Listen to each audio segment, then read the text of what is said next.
first Neeki Bey. All right. So I get to introduce Neeki Bey. He's kind of a late-breaking PK presenter. I was inspired to invite him over the weekend. We had one of our original presenters back out on us at the last minute. Things happen. It's not the end of the world. We'll ask him back.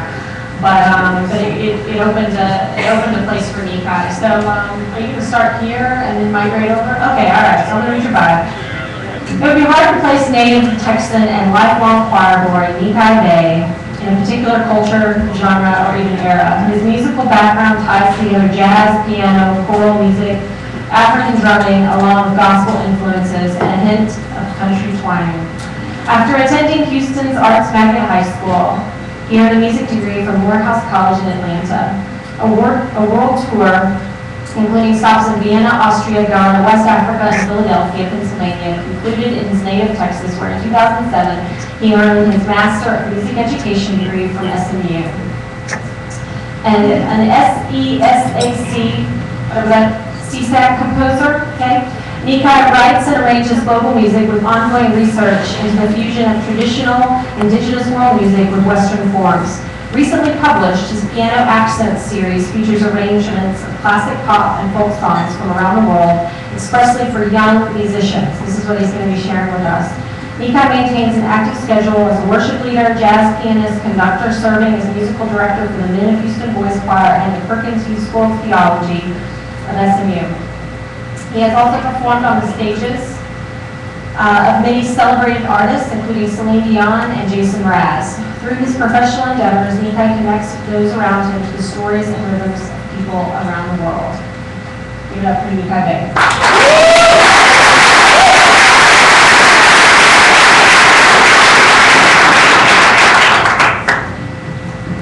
Thank you.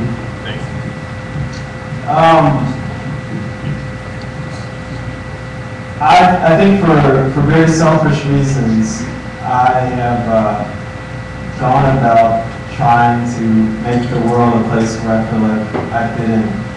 And I had a kind of interesting upbringing, and I grew up as a singer. And as a singer, I was exposed to a lot of different forms of music without anybody telling me that one was superior to the other. And so as I go about right now my life, I teach people that same thing. These images that you're seeing right now are from one of my trips. I think they're actually from a couple of different trips to Africa. I have a couple of questions that I want to pose to you. When you think about music, what do you think about? When I think about it, I think about sounds, I think about movement, I think about energy. I don't think about pieces of paper. And unfortunately, the majority of our kids, the way that they learn is they get into a classroom and somebody gives them a piece of paper and says, okay, here you go. When you think about music, when you think about things that you listen to, do you listen and say, oh, listen to that violin, listen to that djembe, listen to that pan flute, listen to that banjo? Well, that's not a part of my culture, so I can't listen to that. Nobody says that, right? But why is it that when we go into the classroom, the music is all taught from the Western perspective? So what I'm interested in doing is exposing kids from when they're young, or young artists at whatever age, to the sounds that go into music. And so what I've created here through Piano Accents is a series of books that will celebrate the music around the world. This first book that I created is called Africa. I spent some time in villages in Senegal and in Ghana. And I've been really fortunate to get to know some of these musicians and spend some time with them and have them to share the music with me.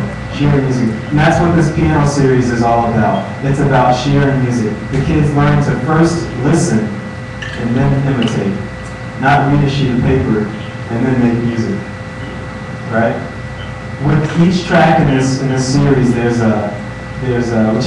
each song in this series, there's a track that they listen to. There's 3 performance tracks. They listen and imitate. They listen to how the music is going to sound. It's like having your own personal village with you when you're learning the music. Isn't that cool?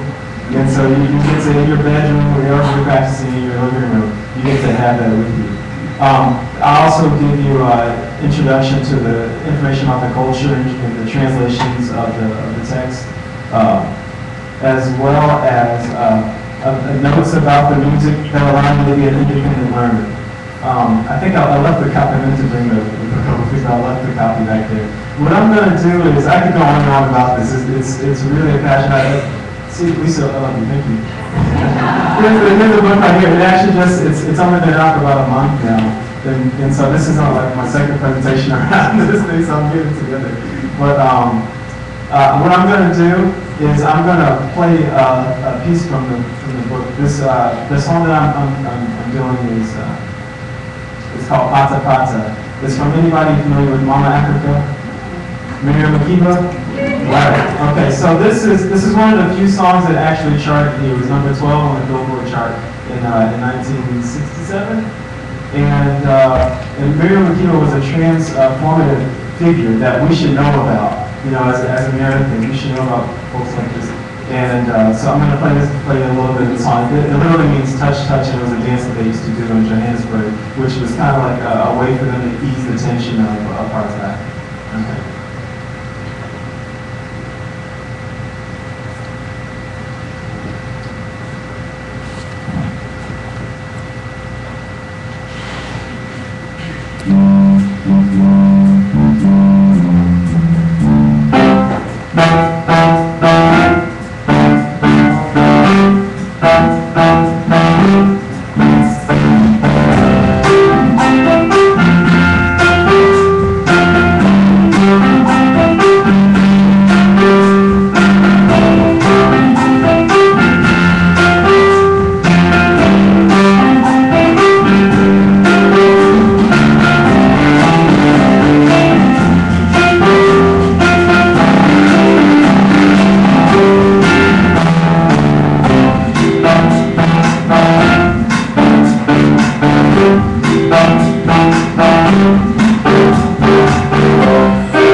So, as promised, your break.